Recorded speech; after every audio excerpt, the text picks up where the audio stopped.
এক যুগেরও বেশি সময় ধরে যুক্তরাষ্ট্রের কারাগারে বন্দী রয়েছেন পাকিস্তানের স্নায়ু বিজ্ঞানী ডক্টর আকিয়া সিদ্দিকী। সম্প্রতি সামাজিক যোগাযোগ মাধ্যমে দাবি প্রচার করা হয়েছে ডক্টর আকিয়া সিদ্দিকীকে মুক্তি দেওয়া হয়েছে। তবে সত্যিই কি মুক্তি দেওয়া হয়েছে আকিয়া সিদ্দিকীকে?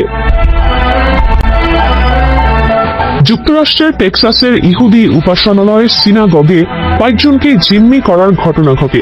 এ ঘটনায় নিহত হন অপহরণকারী ফয়সাল আকরাম। কিন্তু বিভিন্ন মিডিয়ায় ইতোমধ্যে প্রচার হয়ে গেছে জিম্মিকারী ছিলেন যুক্তরাষ্ট্রের কারাগারে বন্দী পাকিস্তানি নাগরিক আকিয়া সিদ্দিকীর ভাই।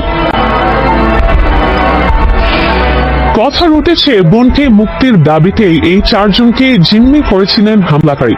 জিম্মিদের উদ্ধার অভিযানে হামলাকারীর পরিচয় নিশ্চিত হলেও তা প্রকাশ করতে নারাজ এফবিআই। আর এ কারণেই সন্দেহ দানা বেঁধেছে আসলেই কি লোকটি আকিয়া সিদ্দিকীর ভাই।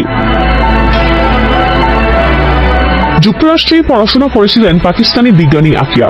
আফগানিস্তানে মার্কিন সেনাদের হত্যা চেষ্টার অপরাধে তাকে 2010 সালে 86 বছরের কারাদণ্ড দেওয়া হয়। তার আইনজীবী এক বিবৃতিতে জানিয়েছিলেন ওই জিম্মি পরিস্থিতির সঙ্গে আকিয়ার কোনো সংশ্লিষ্টতা নেই। ওই ব্যক্তির কার্যকলাপের নিন্দাও জানিয়েছিলেন তিনি। আল কায়দার সঙ্গে সংশ্লিষ্টতার অভিযোগে আফিয়াই প্রথম নারী যাকে যুক্তরাষ্ট্র সাজা দিয়েছে। অবশ্য আফিয়া কখনো নিজে তার অপরাধ স্বীকার করেনি। ব্রিটিশ গণমাধ্যম স্কাই নিউজ জানিয়েছে উগ্রবাদে জড়িত থাকার অভিযোগে গ্রেপ্তার করা হয় ডক্টর আকিয়া সিদ্দিকীকে। তবে সম্প্রতি এক অনুসন্ধানে তার নির্দোষ হওয়ার ইঙ্গিত পাওয়া গেছে। সেজন্য আশা করা যাচ্ছে অল্প কয়েকদিনের মধ্যেই তার মুক্তি মিলতে পারে।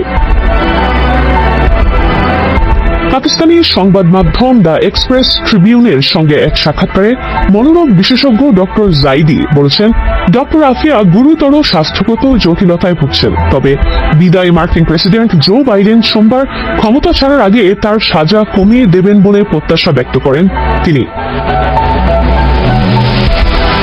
তার মুক্তির দাবিতে পাকিস্তানে অন্তত 2 বার জিম্মি পরিস্থিতি তৈরি হয়। 2014 সালে মার্কিন সাংবাদিক জেমস স্পোদির শিরচ্ছেদের পেছনেও আকিয়া ইস্যুর সংশ্লিষ্টতা রয়েছে বলে মনে করা হয়।